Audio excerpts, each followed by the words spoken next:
নমস্কার। গল্প সফরে আপনাকে স্বাগত। আজ আপনার জন্য হিমাদ্রি কিশোর দাশগুপ্তের মানুষ কুমির।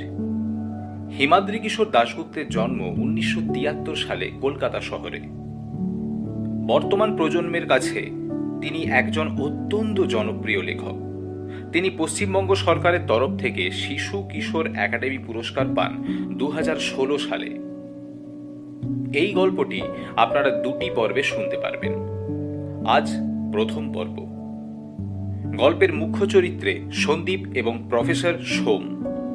গল্প পাঠে এবং গল্পের বিভিন্ন চরিত্রে আমি জ্যোতির্ময়। তাহলে চলুন আজকের গল্প সফর শুরু করা যাক। শুরু হচ্ছে মানুষ কুমির।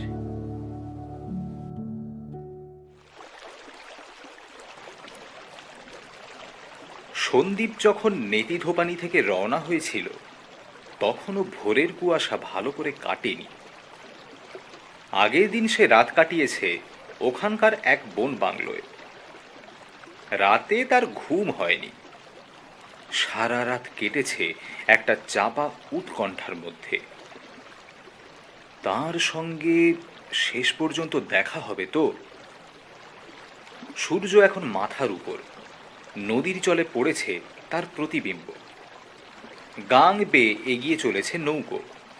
দুপাশে গহীন জঙ্গল, মাঝে মাঝে তার বুক চিরে বেরিয়ে গিয়েছে খাঁড়ি। দিনের আলো সেখানে ভালো করে ঢোকে না।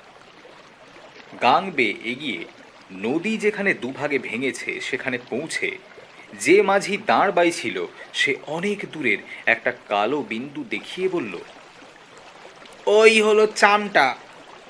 এখনো ভেবে দেখুন বাবু, ওখানে যাবেন কিনা। সুন্দরবনের তামাম বাঘের ঠিকানা ওই চামটা আর হলদি। বন্দুক কাঁধে নেওয়া ফরেস্ট গার্ডরা পর্যন্ত ওখানে যাওয়ার আগে 10 বার ভাবে। তার কথা শুনে সন্দীপ বলল, তোমরা নয় খাঁড়ির বাঁকে দ্বীপ যেখানে শুরু হচ্ছে সে পর্যন্ত আগে চলো, তারপর ফেরার কথা ভাবা যাবে। ওখানে আমার জন্য একজনের অপেক্ষা করে থাকার কথা। তার কথা শুনে নৌকোর মাঝি দুজন এমনভাবে তাকালো যে সন্দীপ স্পষ্ট বুঝতে পারল কথাটা ওদের মোটেই বিশ্বাস হয়নি। অবশ্য এ ব্যাপারে তাদের দোষ দেওয়াও চলে না। একে তো জায়গাটা সুন্দরবন, তার উপর আবার দ্বীপের নাম চামটা, বাঘেদের একেবারে স্বর্গরাজ্য। সেখানে যে কোনো লোক বাঘের পেটে না গিয়ে কারো জন্য অপেক্ষা করে থাকতে পারে তা বিশ্বাস করা সত্যিই কঠিন। মাঝিদের ওই দ্বীপের কাছে যাওয়ার বিন্দুমাত্র ইচ্ছে নেই। নেহাত এই বাবুর কাছ থেকে ভুল করে মোটা টাকা নিয়েছে তারা, তাই সন্দীপের কথা শুনে আবার দাঁড় টানতে শুরু করলো।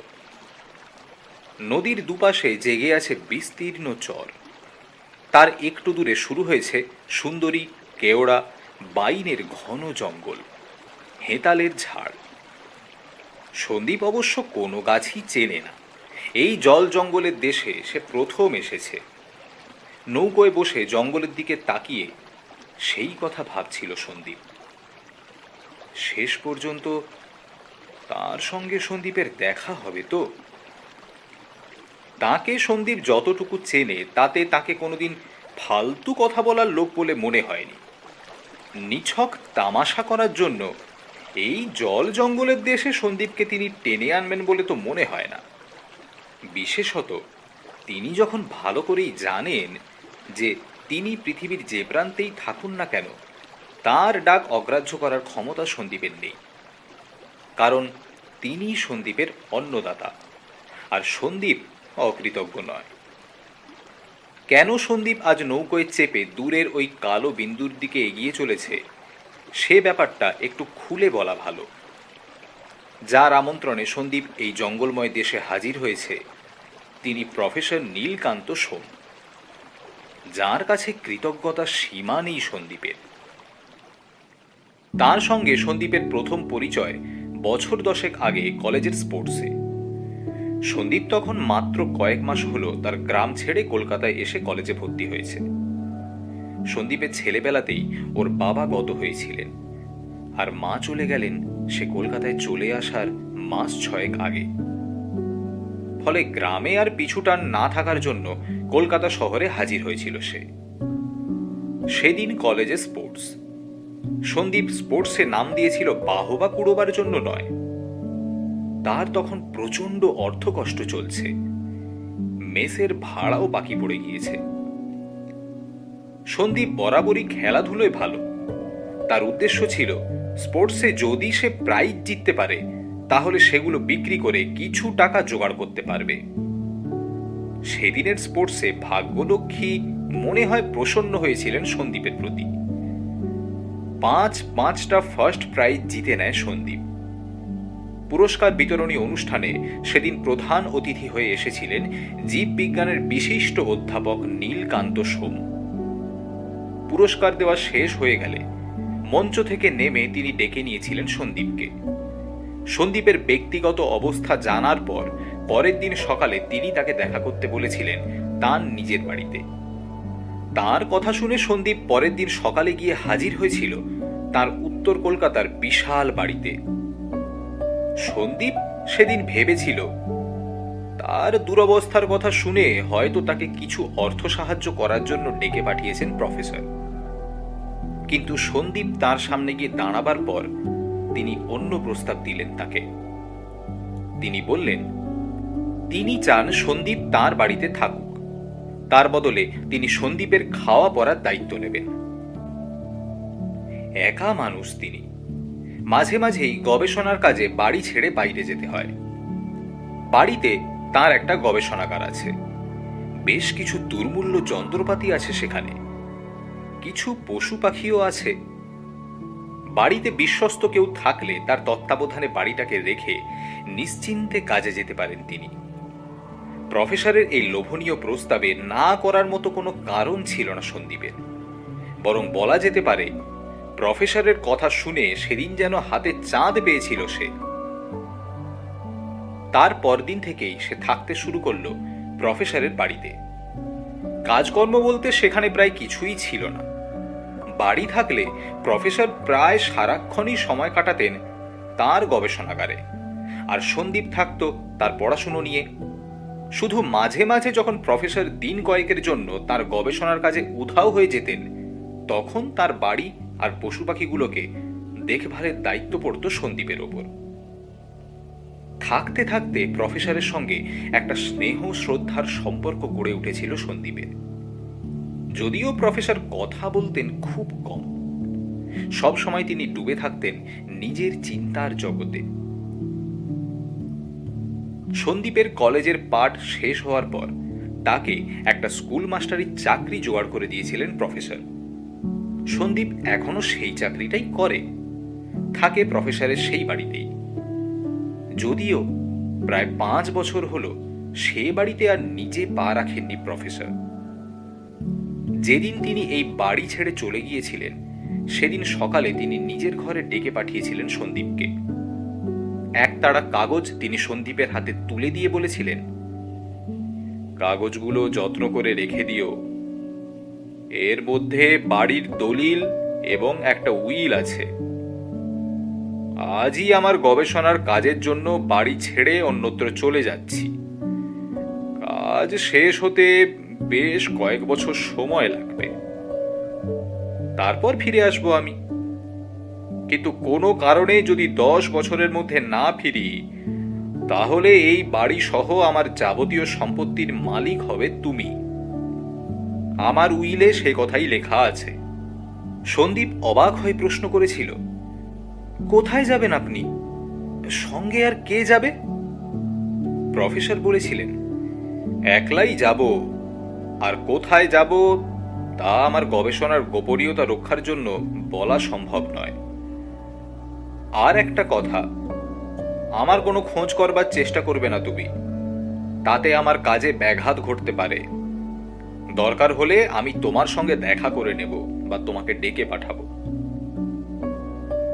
আর কোনো কথা বাড়াননি। সেদিন রাতেই তিনি ছেড়েছিলেন বাড়ি। এরপর 5টা বছর কেটে গিয়েছে। এই সময়ের মধ্যে প্রফেসরের কোনো খোঁজ খবর পায়নি সন্দীপ। এই বিরাট পৃথিবীতে যদি কেউ স্বেচ্ছায় নিজেকে লুকিয়ে রাখতে চান, তাহলে কিভাবে খোঁজ পাওয়া যাবে তার? ইদানিং তো সন্দীপের প্রায়ই মনে হতো প্রফেসরের সঙ্গে আর কোনোদিন বোধহয় দেখা হবে না। কিন্তু সে ধারণা বদলে গেল দিন 7 আগে। স্কুল থেকে দুপুরবেলা বাড়ি ফিরে লেটার বক্সে একটা চিঠি পেয়েছিল সে। ঘরে এসে চিঠিটা খুলতেই তাতে প্রফেসরের হাতের লেখা দেখে চমকে উঠেছিল। তারিখবিহীন সেই চিঠিতে লেখা ছিল, প্রিয় সন্দীপ, আজ এতদিন পর আমার চিঠি পেয়ে নিশ্চয়ই তুমি খুব আশ্চর্য হবে। এতদিন তোমার সঙ্গে কোনো যোগাযোগ করিনি বলে হয়তো তুমি মনে দুঃখ পেয়েছ। এর কারণ আমার গবেষণার গোপনীয়তা রক্ষা করতে এখনো পর্যন্ত কিছু বাড়তি সতর্কতা নিয়ে চলেছি। আজ এই চিঠি তোমাকে লিখছি এক বিশেষ দরকারে। তুমি নিশ্চয়ই জানো যে দীর্ঘদিন ধরে জীববিজ্ঞান সংক্রান্ত এক জটিল গবেষণার কাজ করে চলেছি। ঠিক কি বিষয়ে আমার গবেষণা তুমি তা না জানলেও এই চিঠিতে তা লেখা আমার পক্ষে সম্ভব নয়। শুধু এটুকুই বলি, দীর্ঘ 5 বছর ধরে এক জনহীন জায়গায় একাকী কঠিন পরিশ্রম আর সাধনার মধ্য দিয়ে শেষে তার ফল লাভ করেছি আমি, যা চমকে দেবে বিশ্ববাসীকে। কারণ এক অসম্ভবকে সম্ভব করে তুলেছি আমি। তার অন্তিম পর্যায়ে একটা কাজ বাকি, যার জন্য আমার এখানে তোমার আসা বিশেষ দরকার। আশা করি তুমি আমাকে নিরাশ করবে না। এবার বলি, কোথায় তুমি আমার সঙ্গে দেখা করবে। তুমি কোনোদিন নাম শুনেছ কিনা জানি না, সুন্দরবনের গভীরে চামটা নামের একটা দ্বীপ আছে। তার চারপাশে কোনো জনবসতি নেই। জায়গাটা বাঘেদের খাস তালুক বললেও বেশি বলা হয় না। দ্বীপের চারদিকে নদী আর খাঁড়ি দিয়ে ঘেরা। এই দ্বীপেই আমার সঙ্গে দেখা করতে হবে। সুন্দরবনের দ্বীপ বলতে যা বোঝায় তা হলো সবই নালা আর খাঁড়ি দিয়ে ঘেরা জঙ্গলময় ছোট ছোট দ্বীপের সমষ্টি। কয়েক মাইল লম্বা দ্বীপে কোথায় তুমি আমার দেখা পাবে এবং কিভাবে চামটায় পৌঁছবে সে কথা তোমাকে বাতলে দিচ্ছি আমি। সজনেখালি থেকে পঞ্চমুখানি হয়ে নেতিধোপানি পর্যন্ত আসতে অসুবিধা হবে না তোমার। নেতিধোপানি হল সুন্দরবনের কোর এলাকার প্রবেশদ্বার। এরপরেই শুরু হয়েছে আসল সুন্দরবন। সত্যি সত্যি যেখানে জলে কুমির, ডাঙায় বাঘ। তাই বন বিভাগ সাধারণ মানুষকে এই অঞ্চলে আসার অনুমতি দেয় না।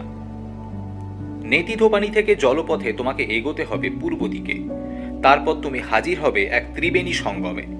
সেখান থেকে দক্ষিণে এগোবার পর বাঁ পাশে যে দ্বীপটি দেখতে পাবে সেটাই হলো চামটা।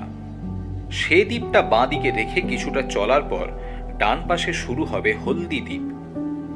এই দুই দ্বীপের মাঝ দিয়ে চলার পর নদী যেখানে হঠাৎ বাঁ দিকে বাঁক নিয়েছে সেখানে একটা খাঁড়ি এসে মিশেছে। সেই খাঁড়ির চরে বাজ পড়ে পুড়ে যাওয়া পাতাবিহীন বিরাট শিমুল গাছ আছে একটা। তার দুটো ডাল মাথার উপর হাত বাড়িয়ে যেন আকাশকে ধরতে চাইছে। সেই গাছের তলায় আগামী 10 তারিখ সারাদিন তোমার প্রতীক্ষায় থাকবো আমি। আশা করি তোমার দেখা পাবো। মনে রেখো, তোমার আশার ওপর আমার সারা জীবনের সাধনার সাফল্য অনেকটাই নির্ভর করে আছে। ইতি আশীর্বাদক নীলকান্ত সোম। পুনশ্চ চামটায় আসার জন্য সরকারি অনুমতি নিতে যেও না, তাতে বিপরীত ফল হতে পারে।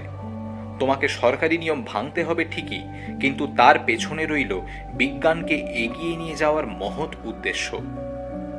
মাঝিদের সঙ্গে বোঝাপড়া করে নিলে তারা তোমাকে ঠিক জায়গায় পৌঁছে দেবে।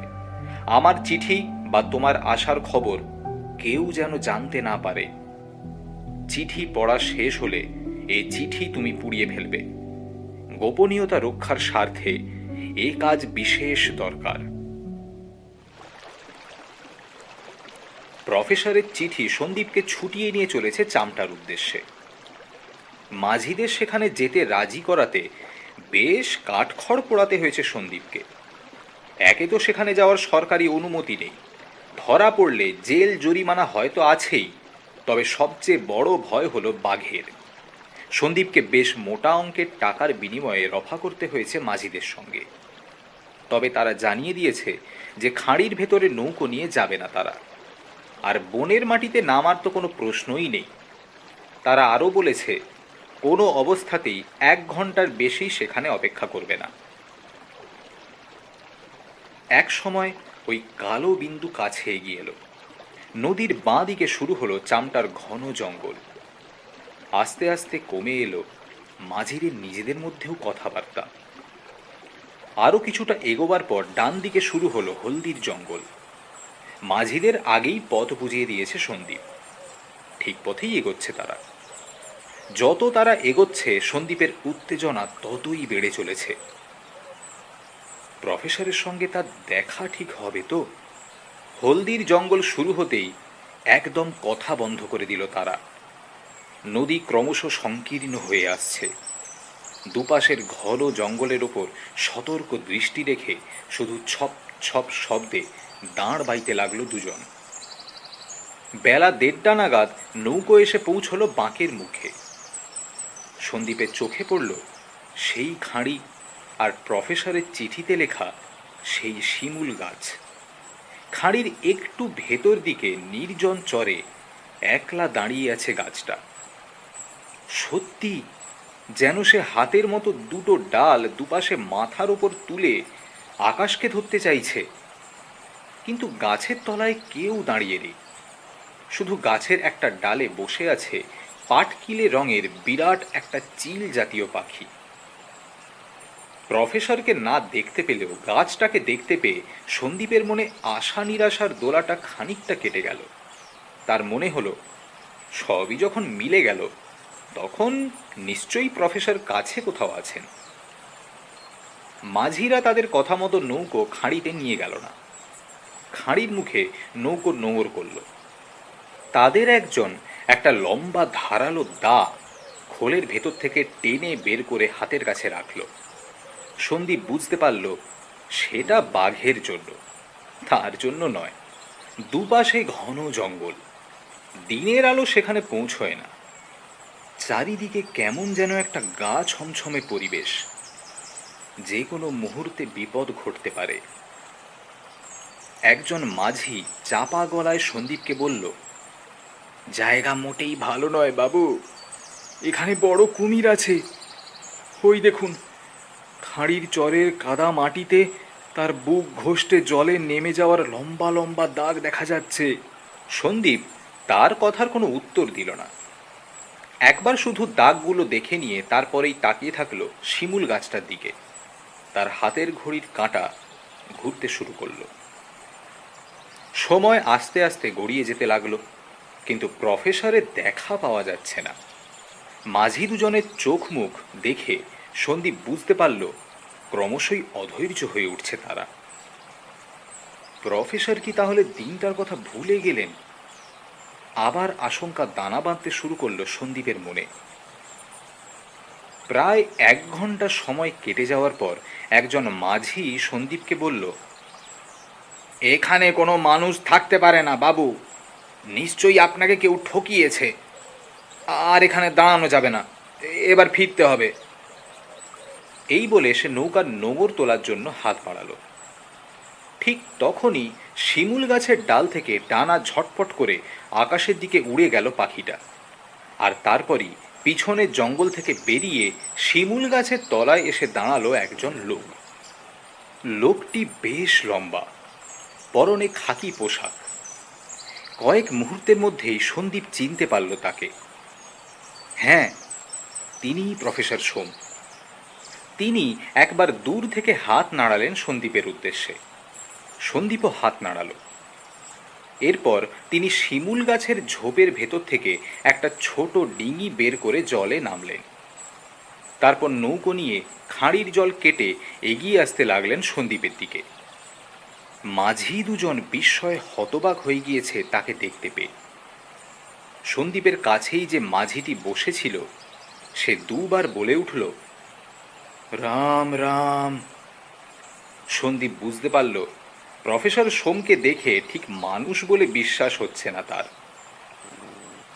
প্রফেসর সোমের নৌকো এসে দাঁড়ালো সন্দীপের নৌকোর পাশে। প্রফেসর সোম সন্দীপের দিকে তাকিয়ে মৃদু হেসে বললেন, আমি জানতাম তুমি আসবে। এসো এসো, এবার আমার নৌকোয় উঠে পড়ো। সন্দীপ তার ছোট্ট ব্যাগটা নিয়ে উঠে পড়ল প্রফেসরের নৌকোয়। মাঝিরা যেন এই মুহূর্তের প্রতীক্ষাতেই ছিল। সঙ্গে সঙ্গে তারা নোঙর তুলে নিল। তারপর নৌকোর মুখ ফিরিয়ে একবারের জন্য পেছনে না তাকিয়ে জোরে জোরে দাঁড় বাইতে শুরু করল। সন্দীপ প্রফেসরের নৌকোয় ওঠার পর প্রফেসর তাকে বললেন, বসে পড়ো। খাঁড়ি বেয়ে বেশ খানিকটা পথ আমাদের যেতে হবে। নৌকোয় বসার পর সন্দীপ প্রশ্ন করল, আপনি কেমন আছেন স্যার? ভালো, সংক্ষিপ্ত উত্তর দিয়ে প্রফেসর দাঁড় বাইতে শুরু করলেন। সন্দীপ এবার ভালো করে তাকালো প্রফেসরের দিকে। তার চেহারায় অনেক পরিবর্তন হয়েছে। গৌরবর্ণ শরীর রোদে পুড়ে তামাটে হয়ে গিয়েছে, মেদ ঝরে গিয়েছে, দড়ির মতো পাকানো ধমনী ঠেলে বেরিয়ে এসেছে বাহু থেকে। সারা শরীরে কেমন যেন একটা রুক্ষ ভাব। শুধু একই রকম আছে ভ্রুর নিচে তার উজ্জ্বল চোখ দুটো। সন্দীপ ভেবেছিল অনেক দিন পর দেখা হয়েছে, প্রফেসর বুঝি তাকে নানা কথা জিজ্ঞাসা করবে। কিন্তু প্রফেসর কোনো কথাই জিজ্ঞাসা করলেন না। আপন মনে দাঁড় বাইতে লাগলেন। সাপের মতো এঁকে বেঁকে চলেছে গহীন খাঁড়ি। দুপাশে ঘন জঙ্গল, সূর্যের আলো সেখানে ঢোকে না। চারপাশে কেমন ছমছমে পরিবেশ। একটা পাখির ডাক পর্যন্ত শোনা যাচ্ছে না। যেন কোনো অজানা আতঙ্ক থমকে আছে চারিদিকে। বেশ ভয় করতে লাগলো সন্দীপের। মাঝে মাঝে খাঁড়ি এত সংকীর্ণ যে জলের ওপর ঝুঁকে পড়া গাছগুলোকে নৌকোয় দাঁড়িয়ে হাত বাড়ালেই ছোঁয়া যায়। কে জানে কোনো ডোরা কাটা প্রাণী জঙ্গলের আড়াল থেকে সন্দীপকে দেখে জিভ চাটছে কিনা।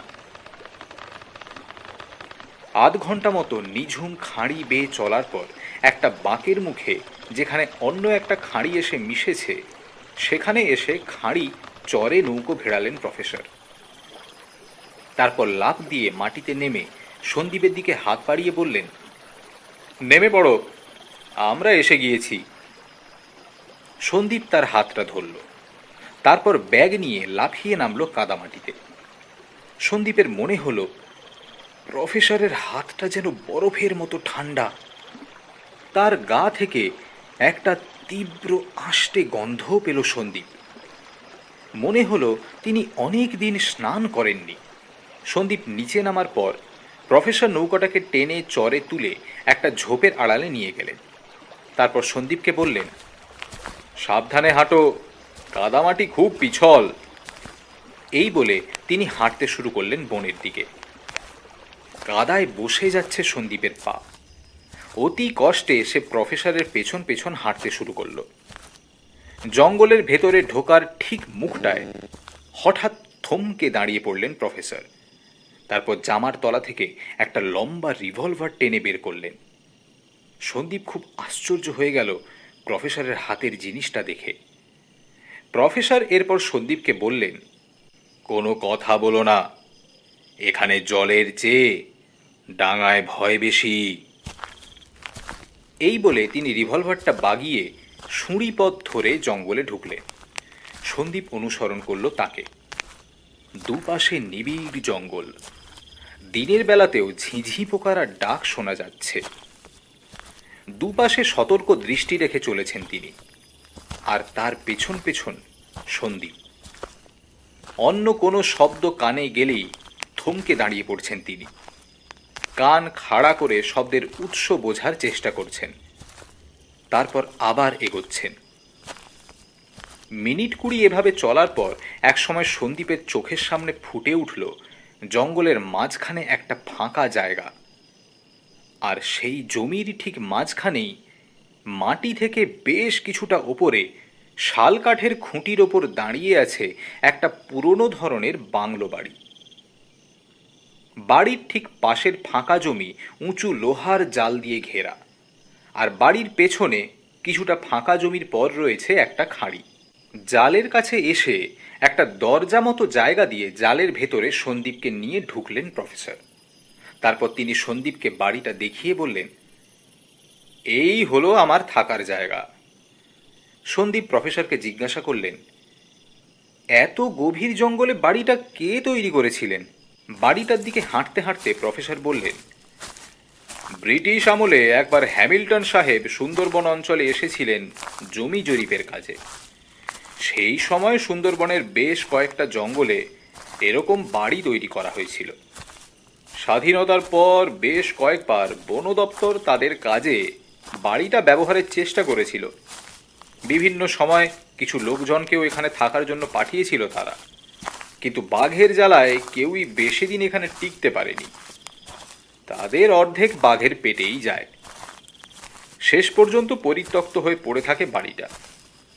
বন দপ্তরের লোকও এখন এর অস্তিত্ব ভুলে গিয়েছে। সন্দীপ তার কথা শুনে অবাক হয়ে বলল, তাহলে আপনি আছেন কি করে? প্রফেসর তার কথা শুনে বলল, কিছুটা বুদ্ধির জোরে আর কিছুটা বরাত জোরে। প্রফেসরের সঙ্গে ফাঁকা জমি পেরিয়ে সন্দীপ এসে দাঁড়ালো বাড়িটার সামনে। কাঠের বাড়িটার চারপাশ ঘিরে রয়েছে কোমর সমান উঁচু কাঠের রেলিং দিয়ে ঘেরা বারান্দা। বারান্দা পার হয়ে তবেই ঘরে ঢুকতে হয়। মাটি থেকে বারান্দা আর ঘরগুলোর উচ্চতা অন্তত 8 ফুট হবে। মাটি থেকে ওপরে ওঠার জন্য কোনো সিঁড়ি নেই। বারান্দা থেকে ঢালু চওড়া একটা কাঠের পাটাতন নেমে এসেছে মাটি পর্যন্ত। প্রফেসর সেই ঢালু পাটাতন বেয়ে ওপরে উঠতে শুরু করলেন। পাটাতন বেয়ে ওপরে উঠতে সন্দীপের একটু ভয় করছিল। তার মনের কথা বুঝতে পেরে প্রফেসর বললেন, প্রথম প্রথম উঠতে নামতে একটু অসুবিধা হবে, পরে ঠিক হয়ে যাবে। ধীরে ধীরে সাবধানে কাঠের পাটাতন বেয়ে বারান্দায় উঠে এলো সন্দীপ। বারান্দার মেঝেটা ভেজা স্যাঁতস্যাঁতে ধরনের। কাদামাটি মাখানো রয়েছে কাঠের মেঝেতে। ওপরে ওঠার পর সামনেই যে ঘরটা পড়ল তার দরজা খুলে সন্দীপকে নিয়ে ভেতরে ঢুকলেন প্রফেসর। ভেতরে ঢুকে প্রফেসর দরজার ঠিক উল্টো দিকের একটা জানলা খুলে দিলেন। পশ্চিমের সূর্যের আলো এসে ঢুকলো ঘরের ভেতর। সন্দীপ তাকালো ঘরের চারিদিকে। ঘরের একপাশে রাখা আছে একটা কাঠের চৌকি মতো শোয়ার জায়গা, তার উপর একটা কম্বল রাখা আছে। জানলার কাছে আছে অপটু হাতে তৈরি একটা টেবিল ও একটা চেয়ার। টেবিলের ওপর বিরাট এক ছড়া কলা আর কিছু ফলমূল রাখা আছে। তার পাশেই একগোছ মোম আর একটা দেশলাই।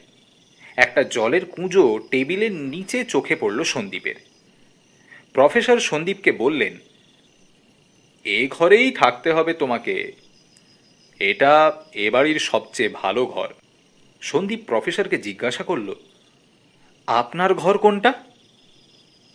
প্রফেসর বললেন, এ বাড়িতে পাশাপাশি 4টে ঘর। তোমার পাশেরটা হলো আমার ভাড়ার ঘর, আর সব শেষে বারান্দার শেষ প্রান্তে আমার ল্যাবরেটরি। এরপর তিনি সন্দীপকে বললেন, সারাদিন তোমার খুব ধকল গিয়েছে। খাবার মানে ফল আর জল রাখা আছে, তুমি বরং খেয়ে দিয়ে একটু বিশ্রাম নাও। আমি পরে আসবো তোমার এখানে, তখন কথা হবে। এরপর প্রফেসর বললেন, ঘরের দরজা সব সময় বন্ধ করে রাখবে, আর সন্ধে নামার আগে জানলাটাও বন্ধ করে দেবে। জায়গাটা তো ভালো নয়, তাই এই সতর্কতা দরকার। সন্দীপ তার কথা শুনে ঘাড় নেড়ে বলল, আচ্ছা। প্রফেসর বেরিয়ে যাওয়ার পর সন্দীপ দরজাটা বন্ধ করে দাঁড়ালো জানলার সামনে।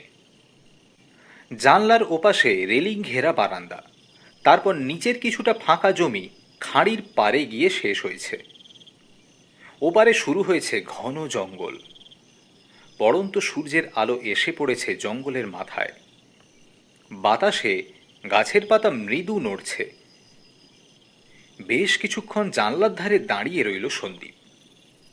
হঠাৎ তার খুব খিদে পেয়ে গেল। জানলা ছেড়ে এসে এগিয়ে গেল টেবিলের দিকে।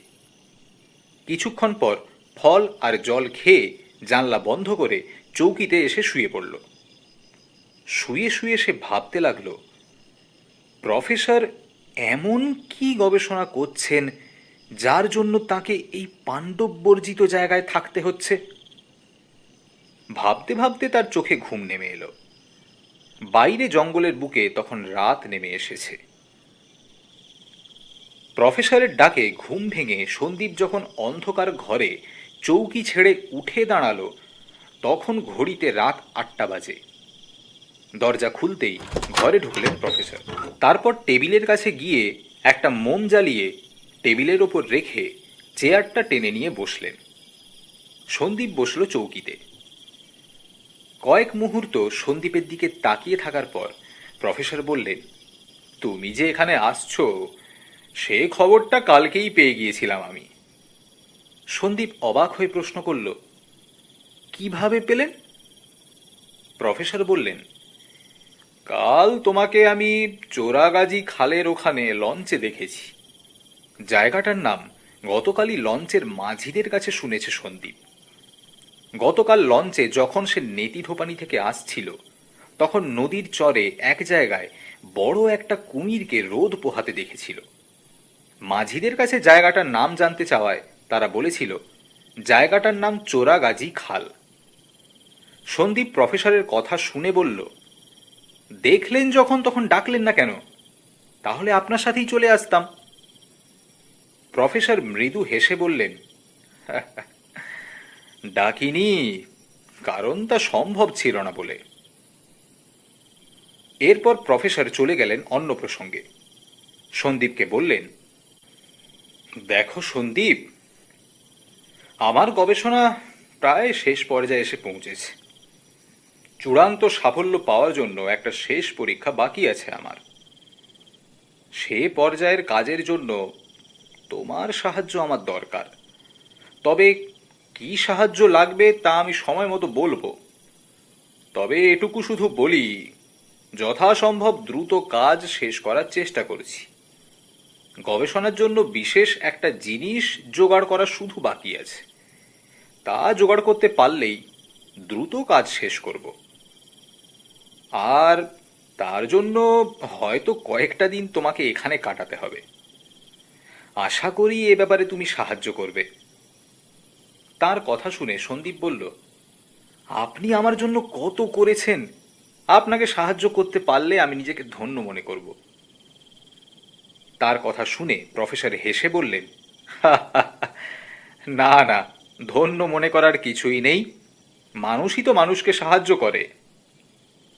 এবার তোমাকে কয়েকটি কথা বলবো, সেগুলো খেয়াল রাখলে বিপদের আশঙ্কা কমবে তোমার।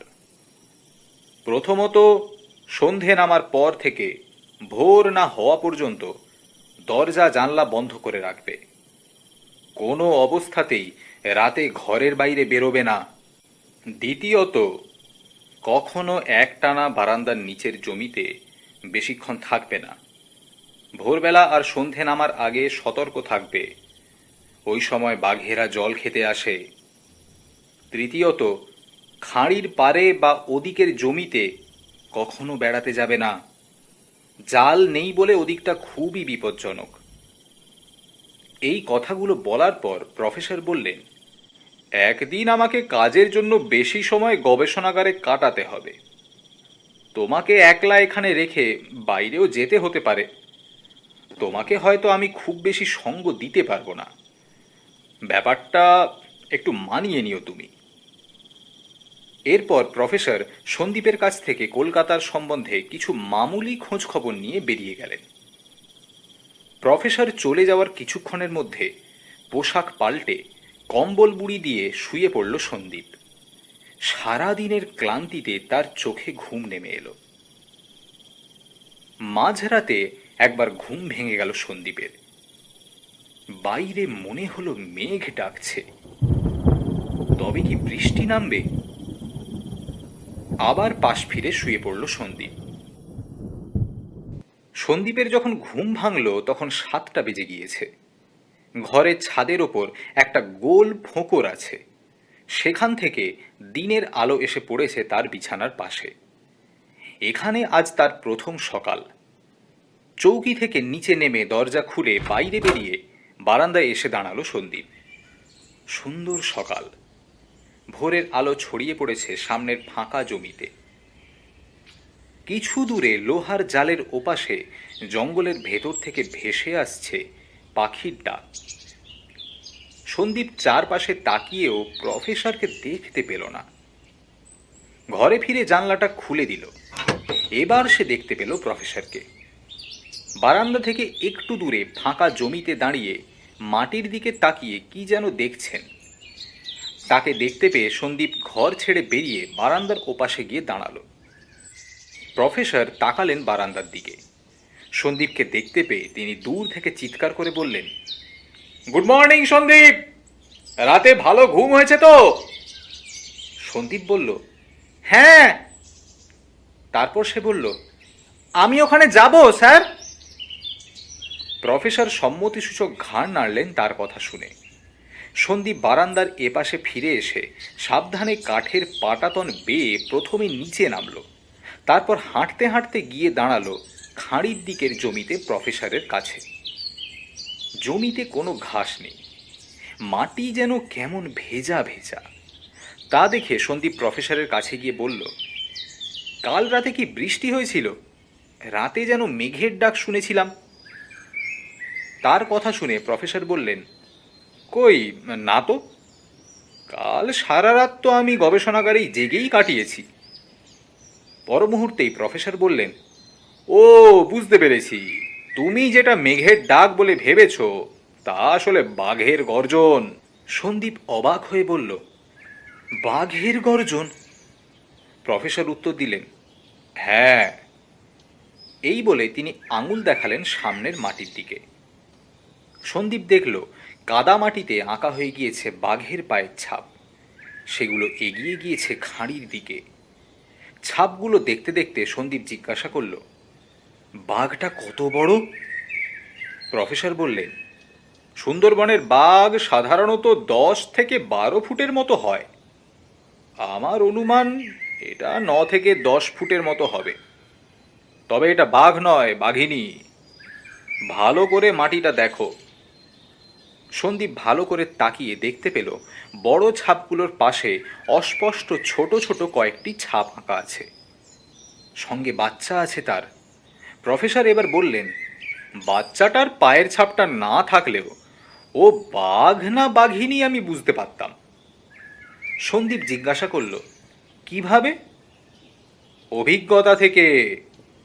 তারপর বক্তৃতার ঢঙে প্রফেসর বলতে শুরু করলেন, বাঘ যখন হাঁটে তখন বাঘের 4 আঙুলের ছাপ মাটিতে পড়ে, 5ম আঙুলের ছাপ মাটিতে পড়ে না। বাঘের পায়ের ছাপকে বলে খোঁচ। খোঁচ দেখে বাঘ চেনা যায়। বাঘিনীর খোঁচের চারিদিকে কল্পিত রেখা টেনে চতুর্ভুজ অঙ্কন করলে তা হয় আয়তাকার, আর বাঘের ক্ষেত্রে হয় বর্গাকার। এরকম বেশ কিছু পার্থক্য আছে খোঁচের মধ্যে। তবে 6 মাস বয়স না হলে খোঁচ দেখে বাঘ না বাঘিনী তা চেনা যায় না। যেমন এই বাচ্চাটা বাঘ না বাঘিনী সেটা চেনা সম্ভব নয়, কারণ এর বয়স সম্ভবত মাস 2-এর বেশি নয়। এই বলে থেমে গেলেন প্রফেসর। সন্দীপ অবাক হয়ে শুনল তার কথা। তিনি সন্দীপকে বললেন, চলো চলো এবার ওপরে যাওয়া যাক। অনেকক্ষণ নিচে দাঁড়িয়ে আছি, কে জানে খাঁড়ির ওধারের জঙ্গল থেকে কেউ আবার আমাকে দেখছে কি না। এই বলে হেসে উঠলেন প্রফেসর। তারপর হাঁটতে শুরু করলেন বাড়িটার দিকে। হাঁটতে হাঁটতে সন্দীপ প্রফেসরকে জিজ্ঞাসা করল, আচ্ছা সুন্দরবনের সব বাঘই কি মানুষ খেকো? প্রফেসর বললেন, হ্যাঁ। কেন? সন্দীপ ফের জিজ্ঞাসা করল। প্রফেসর বললেন, বাদা বন বা ম্যানগ্রোভ অরণ্যের প্রতিকূল পরিবেশে অন্য প্রাণীর মতো বনের রাজাকেও প্রচণ্ড সংগ্রাম করতে হয়। তাই তার খাদ্য তালিকায় মানুষ থেকে ব্যাঙ কিছুই বাদ যায় না। সম্প্রতি বিজ্ঞানীরা আবার নতুন তথ্য দিয়েছেন। তারা বলেছেন, খাঁড়ির নোনা জল খাওয়ার ফলে যে নুন বাঘের শরীরে ঢোকে, সেই নুন বাঘের শরীরে এক জটিল রাসায়নিক ক্রিয়া তৈরি করার ফলে বাঘ মানুষ খেকো হয়।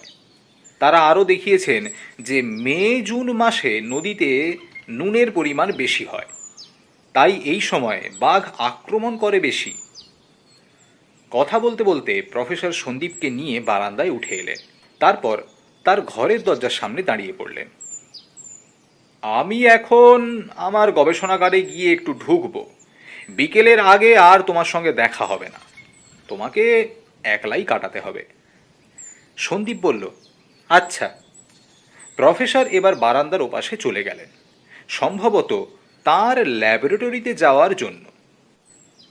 সারা সকাল দুপুর বন্ধ ঘরের মধ্যে সঙ্গে আনা একটা বই পড়ে আর ঘুমিয়ে কেটে গেল সন্দীপের।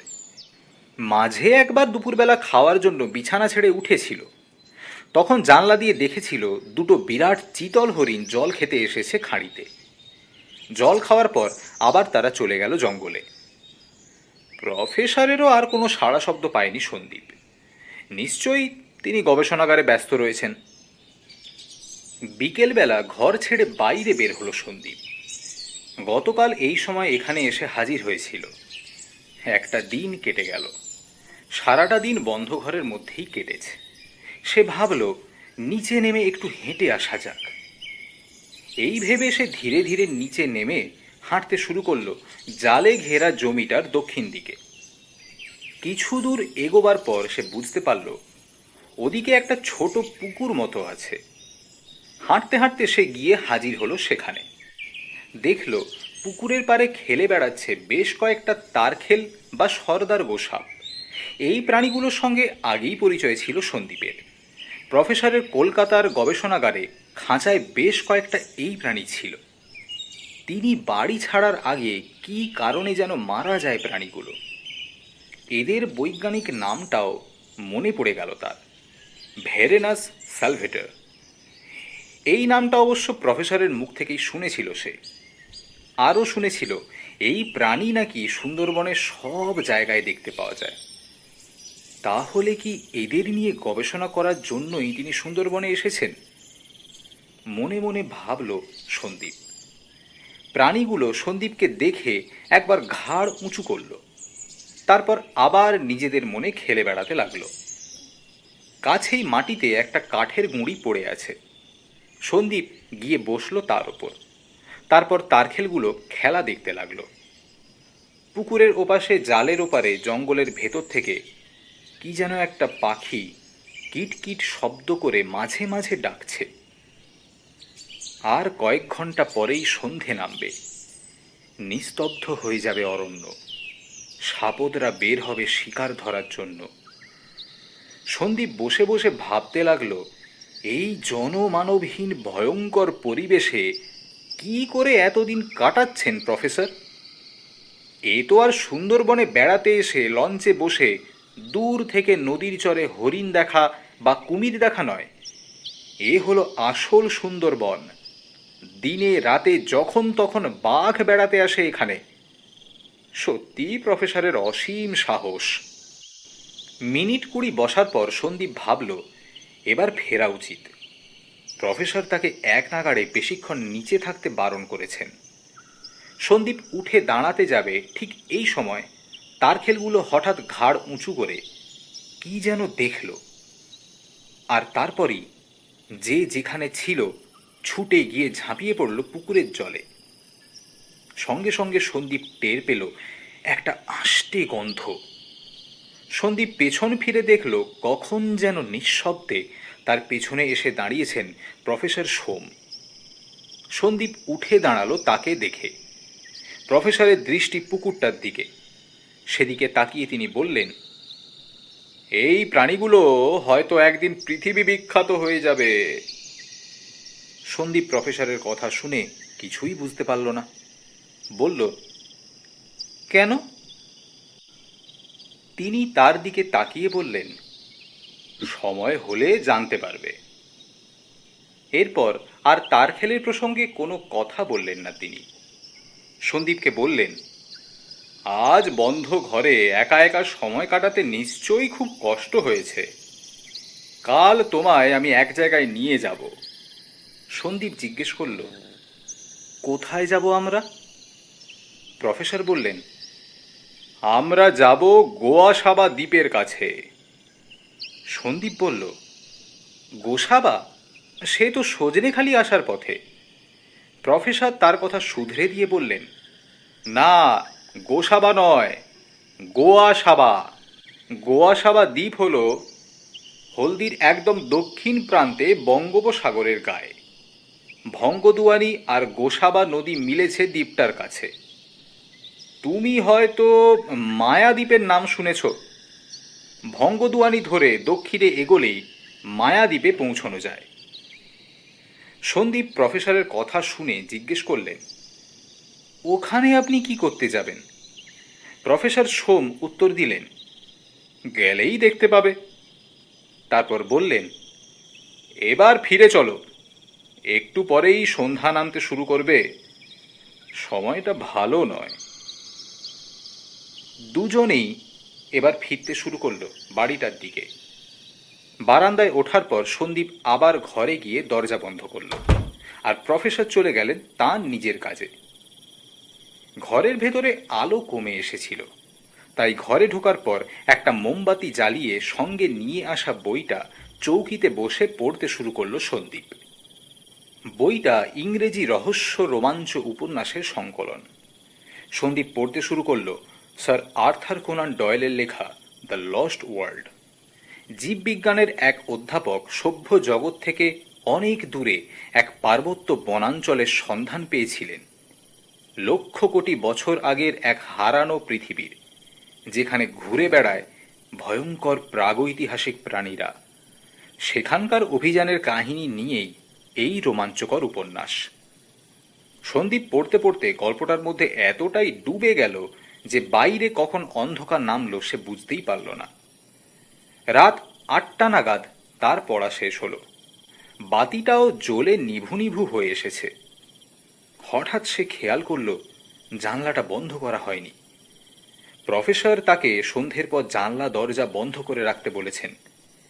নিজের অসতর্কতায় মনে মনে লজ্জা পেয়ে বই রেখে উঠে গেল জানলার কাছে, সেটা বন্ধ করার জন্য।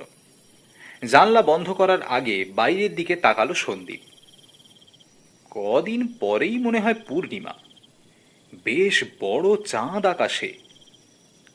চাঁদের আলোয় বারান্দার নিচের জমিটা, খাঁড়ির পার আর তার ওপাশের জঙ্গলটা স্পষ্ট দেখা যাচ্ছে।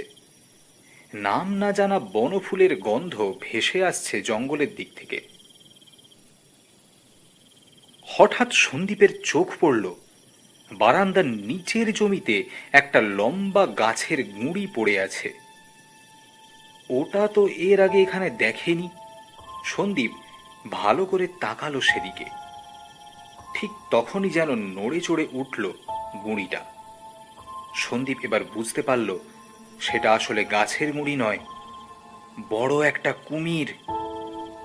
প্রাণীটা বুকে হেঁটে গিয়ে দাঁড়ালো খাঁড়ির কাছে। তারপর বাড়িটার দিকে মুখ ফিরিয়ে বড় একটা হাঁ করল। দূর থেকে হলেও চাঁদের আলোয় সন্দীপ স্পষ্ট দেখতে পেল তার চোয়ালে সাজানো দাঁতগুলো। তা দেখে ঘরের মধ্যে দাঁড়িয়েও শিউরে উঠল সন্দীপ। তারপরেই অদৃশ্য হয়ে গেল প্রাণীটা। একটা মৃদু শব্দের সঙ্গে আকাশের দিকে লাফিয়ে উঠল খাঁড়ির জল। সন্দীপ বুঝতে পারল খাঁড়িতে ঝাঁপ দিল প্রাণীটা। ঘরের মোমটা দপ করে জ্বলে উঠে নিভে গেল। সন্দীপ তাড়াতাড়ি জানলা বন্ধ করে আরেকটা মোম জ্বালিয়ে নিল। তারপর চৌকিতে বসে ভাবতে লাগলো, সত্যিই এক ভয়ঙ্কর জায়গায় রাত কাটাচ্ছে সে। বেশ কিছুক্ষণ পরে সন্দীপের ঘরের দরজায় টোকা দিলেন প্রফেসর। সন্দীপ উঠে গিয়ে দরজা খুলতেই ঘরের ভেতরে ঢুকলেন প্রফেসর। সন্দীপকে জিজ্ঞাসা করলেন, খাওয়া হয়েছে তোমার? সন্দীপ বলল, না, এখনো হয়নি। মোমের আলোয় সন্দীপ দেখতে পেল প্রফেসরের মাথা ভেজা, জল ঝরছে চুল থেকে। তা দেখে সন্দীপ জিজ্ঞাসা করল, আপনার চুল ভেজা কেন? এখন স্নান করলেন নাকি? প্রফেসর বললেন, না, আমি খাঁড়ির পাড়ে একটু গিয়েছিলাম, কাল যাব বলে নৌকোটা ঠিক করে রাখতে। খাঁড়ির জলই ছিটকে মাথায় লেগেছে। তার কথা শেষ হতে না হতেই সন্দীপ বলল, সে কি, এত রাতে আপনি ওখানে গিয়েছিলেন? জানলা দিয়ে কিছুক্ষণ আগেই আমি একটা বড় কুমিরকে ঘুরে বেড়াতে দেখলাম। প্রফেসর চমকে উঠলেন সন্দীপের কথা শুনে। তারপর কিছুটা অসন্তোষ প্রকাশ করে বললেন, কাজটা তুমি ভালো করনি। সন্ধে নামার পর জানলা দরজা বন্ধ রাখতে বলেছিলাম তোমাকে। সামান্য অসতর্কতা এখানে তোমার বিপদ ডেকে আনতে পারে। আশা করি ভবিষ্যতে এসব ব্যাপারে সচেতন থাকবে তুমি। প্রফেসর একটু চুপ করে থেকে বললেন, যে কথাটা বলার জন্য তোমার ঘরে এলাম সেটা এবার বলি। কাল ঠিক 7টায় আমরা বেরোবো, তুমি তৈরি হয়ে নিও। এই বলে প্রফেসর ঘর ছেড়ে বারান্দায় অদৃশ্য হয়ে গেলেন। সন্দীপ স্পষ্ট বুঝতে পারল জানলাটা খোলা ছিল বলে তার উপর অসন্তুষ্ট হয়েছেন প্রফেসর। শুধু একটা জিনিস সে বুঝতে পারল না, যে খাঁড়ির দিকটা বিপজ্জনক জেনেও এত রাতে তিনি ওখানে গেলেন কেন। কাজটা তো তিনি অন্য সময়ও করতে পারতেন। বেলা তখন প্রায় 10টা বাজে।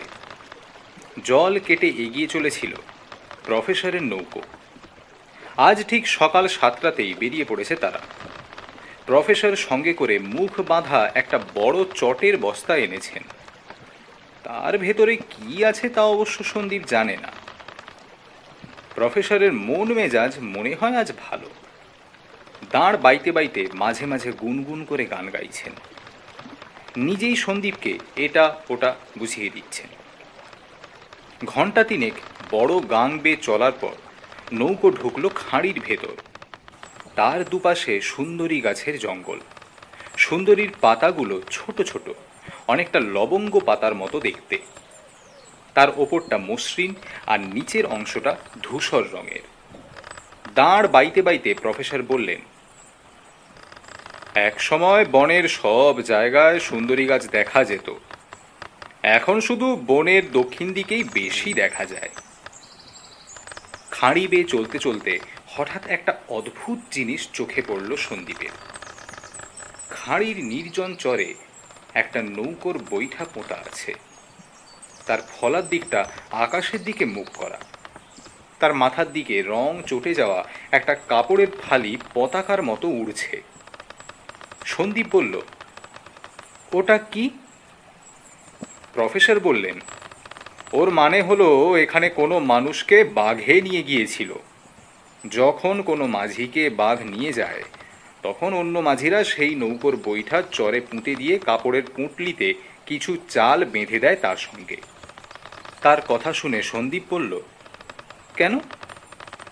প্রফেসর বললেন, ব্যাপারটা মৃত মানুষের আত্মার শান্তি কামনায় করা হলেও এর আসল উদ্দেশ্য হলো জায়গাটা সম্বন্ধে মানুষকে সতর্ক করা। জায়গাটা আসলে সুন্দরবন তো। এখানে জলে কুমির, ডাঙায় বাঘ। মৃত্যু এখানে পায়ে পায়ে খেলে বেড়ায়। জঙ্গলের একটা নিজস্ব ভাষা আছে। জঙ্গলে ঘুরে বেড়াতে হলে সে ভাষা জানতে হয়। সন্দীপ হঠাৎ জিজ্ঞাসা করল, আচ্ছা, বাঘ আর কুমিরের মধ্যে কে বেশি ভয়ঙ্কর? সন্দীপের প্রশ্ন শুনে প্রফেসর একবার ফিরে তাকালেন তার দিকে। তারপর বললেন, আমার মনে হয় কুমির। বাঘের মুখ থেকে বেঁচে ফিরেছে এমন মানুষ খুঁজলে তুমি 2-1 জন পাবে, কিন্তু কুমিরের চোয়াল থেকে কেউ ফিরে আসে না। সুন্দরবনের কুমির পৃথিবীর বৃহত্তম মোহনার কুমির। জোয়ারের জল অনেক সময় 15-16 ফুট উঁচু হয়ে দ্বীপ ভাসিয়ে নিয়ে যায়। বাঘে পেলে বাঘকেও তারা তখন টেনে নিতে চেষ্টা করে। এমনই শক্তিধর এই প্রাণী। তার কথা শুনে সন্দীপ বলল, তাদের চোয়াল কত বড়? প্রফেসর দাঁড় বাইতে বাইতে বললেন, তাহলে তোমাকে একটা উদাহরণ দিই। লন্ডনের ব্রিটিশ মিউজিয়ামে এর যে নমুনা রাখা আছে, আকারে তা 33 ফুট।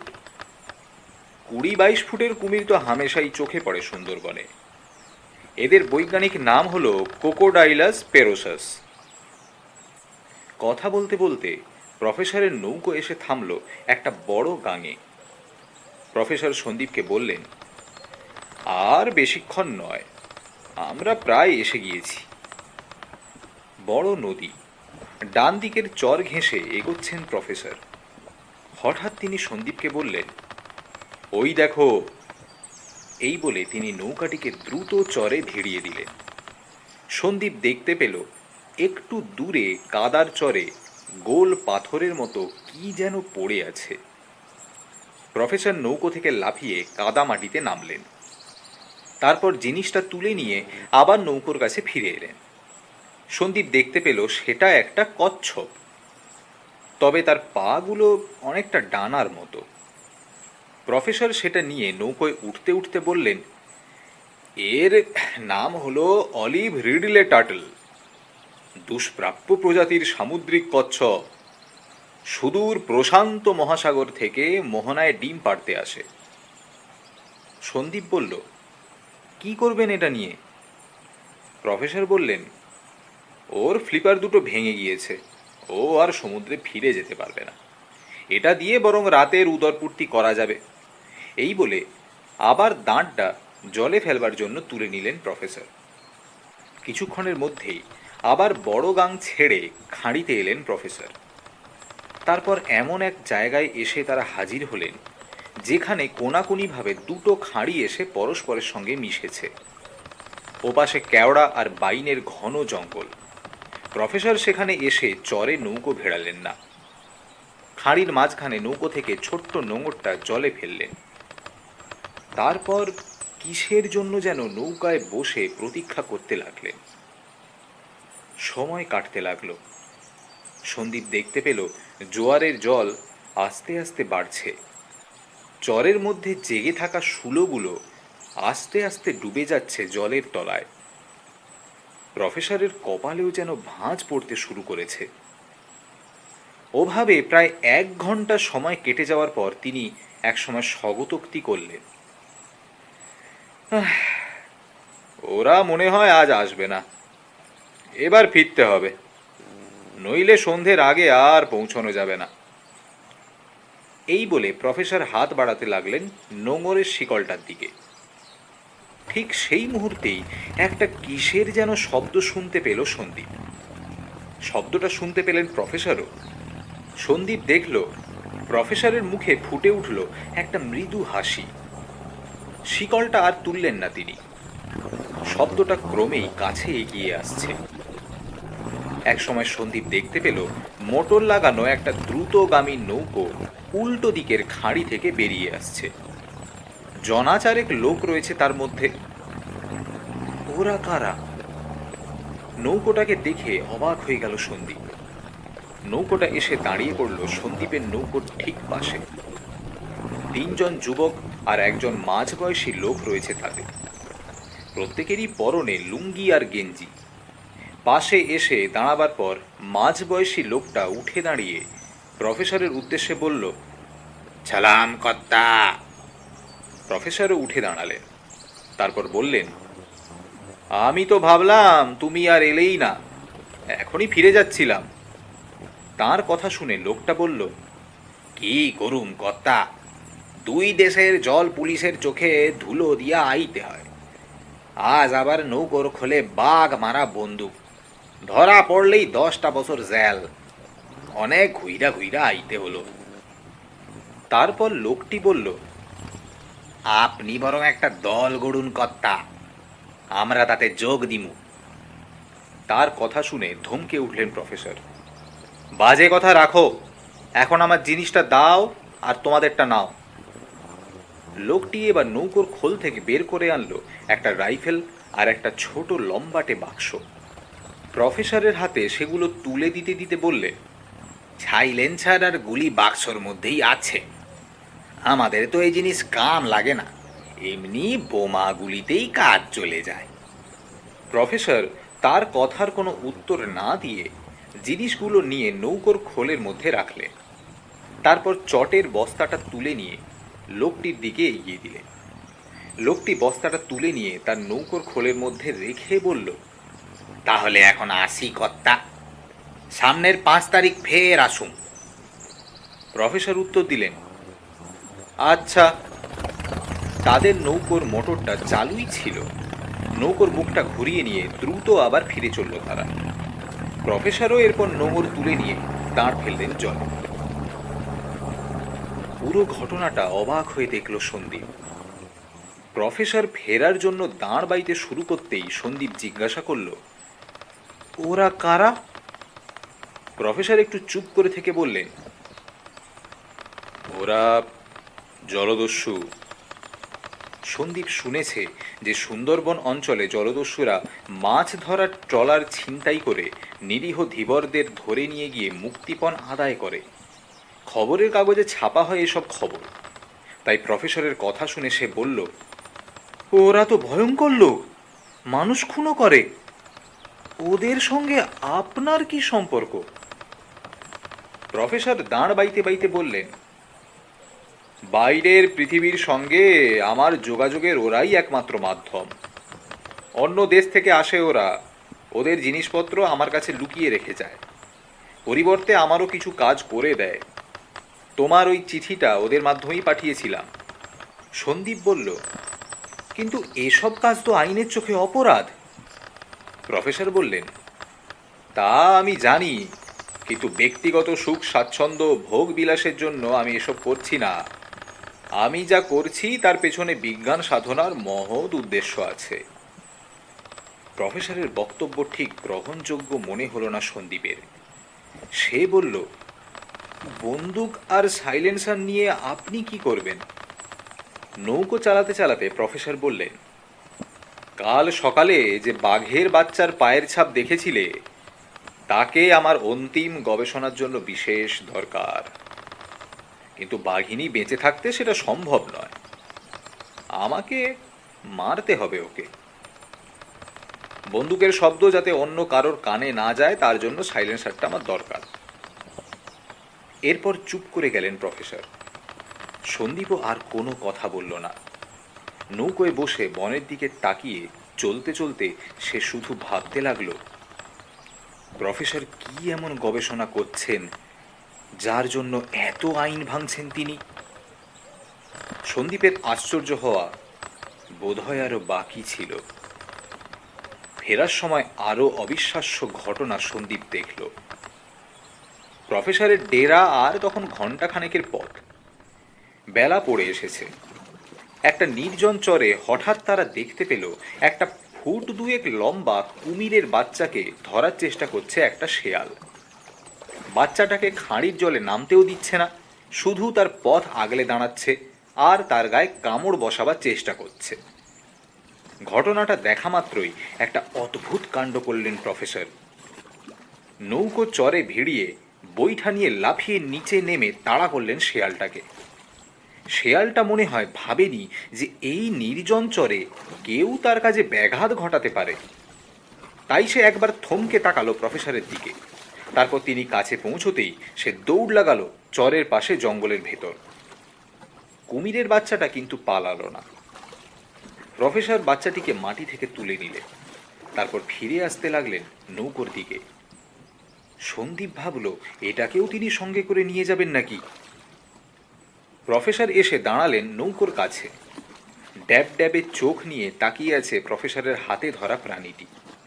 তিনি প্রাণীটিকে দেখিয়ে সন্দীপকে বললেন, কি সুন্দর দেখেছ? এত সুন্দর প্রাণী এই বনে আর নেই। সন্দীপের কিন্তু মোটেও ভালো লাগলো না প্রাণীটাকে। তার শরীরটা কেমন শিরশির করে উঠল। হঠাৎ সন্দীপ দেখল নৌকোটা চরে যেখানে ভেড়ানো আছে সেখানে চরের কাদামাটির ওপর লম্বা লম্বা কয়েকটা দাগ। সেগুলো চিনতে পেরে সন্দীপ প্রফেসরকে বলল, শিগগির নৌকোয় উঠে পড়ুন, জায়গাটা কুমিরের আড্ডা। ওই দেখুন, কাদার ওপর কুমিরের দাগ। সন্দীপের কথায় প্রফেসর স্মিত হেসে বললেন, তা আমি জানি, কিন্তু নৌকোয় ওঠার আগে দেখি এর কোনো ব্যবস্থা করা যায় কিনা। এই বলে বৈঠাটা নৌকোয় ছুঁড়ে ফেলে দিয়ে প্রফেসর জল থেকে কিছুটা দূরে গিয়ে বাচ্চাটিকে মাটিতে নামিয়ে রাখলেন। তারপর কয়েক পা পিছিয়ে জঙ্গলের দিকে দাঁড়িয়ে মুখ দিয়ে অদ্ভুত একটা শব্দ করতে শুরু করলেন। সন্দীপ বুঝতে পারছিল না কি করতে চাইছেন প্রফেসর। সে তাকিয়ে রইল তার দিকে। তিনি কিন্তু শব্দটা করে যেতেই লাগলেন। মিনিট কয়েক পর জঙ্গলের ভেতর থেকে একটা অস্পষ্ট শব্দ শুনতে পেল সন্দীপ। আর তার পর মুহূর্তেই জঙ্গলের ভেতর থেকে লাফিয়ে চরে নেমে এলো প্রকাণ্ড একটা কুমির। সেটা এগোতে শুরু করলো প্রফেসরের দিকে। নৌকোয় দাঁড়িয়ে সন্দীপ ভয়ে চিৎকার করতে গেল, কিন্তু তার গলা দিয়ে শব্দ বেরোলো না। বিস্ফারিত চোখে সন্দীপ দেখল ঘটনাটি। কুমিরটা কিন্তু প্রফেসরকে আক্রমণ করলো না। তার ফুট 10 দূরে এসে দাঁড়িয়ে পড়ল সে। তারপর কয়েক মুহূর্ত প্রফেসর আর কুমিরটা যেন পরস্পরকে দেখল। তারপর বাচ্চাটাকে মুখে নিয়ে ধীরে ধীরে জঙ্গলের ভেতর অদৃশ্য হয়ে গেল কুমিরটা। প্রফেসর নৌকোয় এসে ওঠার পর কিছুক্ষণ বিস্ময়ে কোনো কথা বলতে পারল না সন্দীপ। তারপর সে প্রফেসরকে বলল, কুমিরটা আপনাকে আক্রমণ করলো না কেন? প্রফেসর নৌকো বাইতে বাইতে উত্তর দিল, আমি দীর্ঘদিন ওদের সঙ্গে আছি, আমরা পরস্পরকে চিনি, বুঝি।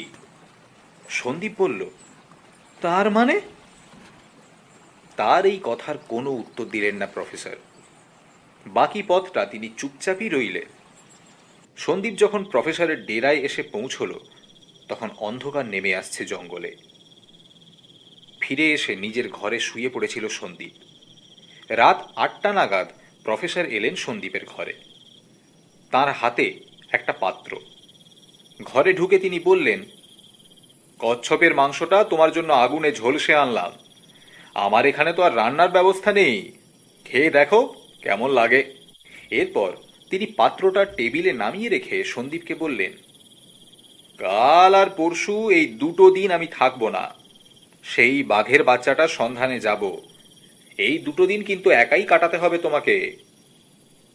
প্রফেসরের কথা শুনে ঘাবড়ে গেল সন্দীপ। এরকম পরিবেশে একা সে এই বাড়িতে কাটাবে কি করে? সে প্রফেসরকে কি বলবে বুঝতে না পেরে চুপ করে রইল।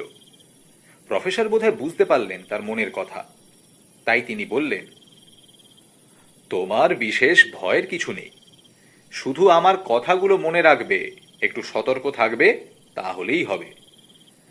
আর এটা তোমার কাছে রাখো, মনে বল আসবে। এই বলে তিনি তার জামার নিচ থেকে রিভলভারটা বের করে টেবিলের উপর রাখলেন। সন্দীপ টেবিলের কাছে গিয়ে রিভলভারটা নিয়ে দেখতে লাগলো। মিনিট 5 মধ্যেই প্রফেসর একটা চটের থলে নিয়ে ঘরে ফিরে এলেন।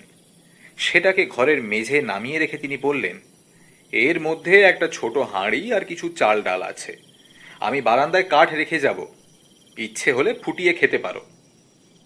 সন্দীপ প্রফেসরের কথা শুনে বলল, এখানে চাল ডাল আপনি কোথা থেকে জোগাড় করলেন? প্রফেসর তার কথা শুনে একটু ইতস্তত করে বললেন, মাসখানেক আগে হলদির চরে একটা পরিত্যক্ত নৌকোয় আমি বস্তাটা পেয়েছিলাম। নৌকোর মাঝিকে মনে হয় বাঘে টেনে নিয়ে গিয়েছিল। এই চাল ডালগুলো বোধহয় তারই। বস্তার জিনিসগুলো মৃত মানুষের, একথা শুনে সন্দীপের মনের ভেতরে একটু অস্বস্তি হলো, কিন্তু সে তাকে কিছু বলল না। প্রফেসর এরপর সন্দীপকে বললেন, আমি এবার আসি, তুমি খেয়ে শুয়ে পড়ো, কাল যাওয়ার আগে তোমার সঙ্গে দেখা করে যাব। সন্দীপ বলল, আচ্ছা। ঘর ছেড়ে বেরিয়ে গেলেন প্রফেসর। তিনি চলে যাওয়ার পর দরজা বন্ধ করে টেবিলে বসে মাংস খেতে শুরু করলো সন্দীপ। সারাদিন খাওয়া হয়নি, খুব সুস্বাদু না লাগলেও পুরো মাংসটাই শেষ করলো। তারপর জল খেয়ে বাতি নিভিয়ে রিভলভারটা মাথার কাছে নিয়ে চৌকিতে শুয়ে পড়ল। শুনছিলেন মানুষ কুমির প্রথম পর্ব। পরবর্তী পর্বের জন্য আমাদের সঙ্গে থাকুন। ভিডিওটিকে একটি লাইক করতে ভুলবেন না, এবং যারা এখনো চ্যানেলটিকে সাবস্ক্রাইব করেননি তারা অবশ্যই এখনই সাবস্ক্রাইব করে রাখুন। বিভিন্ন স্বাদের বিভিন্ন ধরনের গল্প আমাদের চ্যানেলে আসতে থাকবে। দেখা হবে পরের পর্বে। নমস্কার।